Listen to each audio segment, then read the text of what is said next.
By you watching this video, you are implying that you have watched me perform my most recently written song, Have a Good Life. And this video is designed to describe what inspired to write that song. If by chance you haven't seen me perform the song, the link's right there, it'll take you straight to it. Let's get into the words of this. Have a Good Life, which by the way, I just wrote this a few days ago on Monday. Today's Thursday. This is a very fresh song inspired by my son's birthday party this past weekend. He's turning 11, and as his father, I wanted to describe what I'm feeling about him in this moment as he's transitioning to those preteen years out of the elementary childhood years. So here's the chorus. I want you to have a good life. I want yours to be even better than mine. I've watched you travel through time. I've been beside you, tried to guide you through this ride you take me on.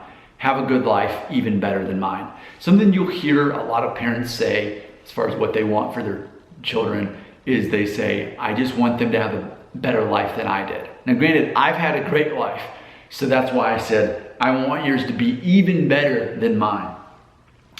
And I talk about traveling through time with him.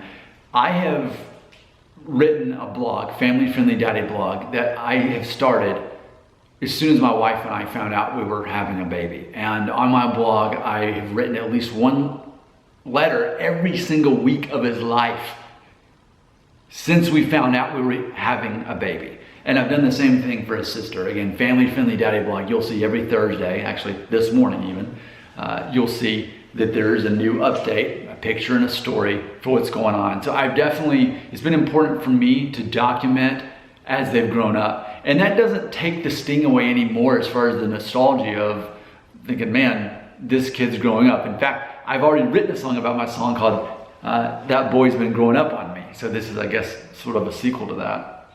So, but yeah, it is like seeing someone travel through time. I've remained an adult all the time, but I've watched him from a newborn to now almost 11 years old. I've watched him travel through time. I also like that line because, you know, we've watched all the Avengers movies and there's time travel in those, and made me think of that as well.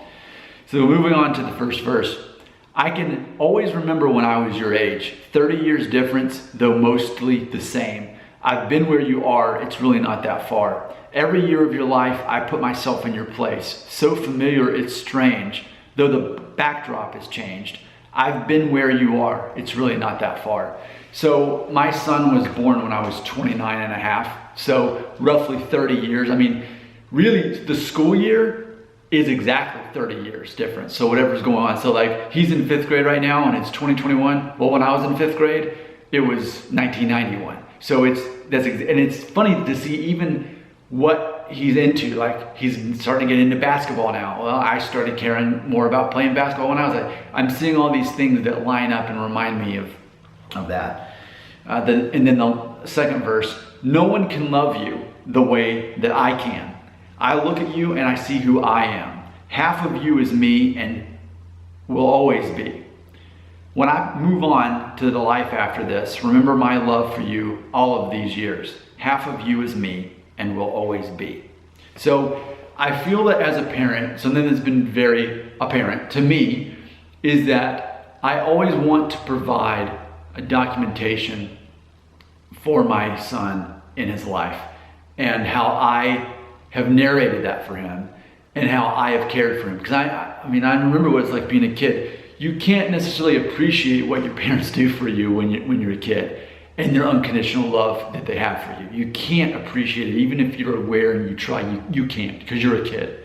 And so what I have been creating this whole time, his whole life, is ultimately what I perceive and I hope to be a legacy for him. That he can go back on my website and the blog and look at my narration of his life and these photos since before he was ever born and how I felt about it. And even this song to go back on as well. So this song I dedicate to my son as he's turning 11. I hope that he can appreciate this song and I hope that he can appreciate how much I love him. Your comments belong right here next to that link where you can actually hear the song.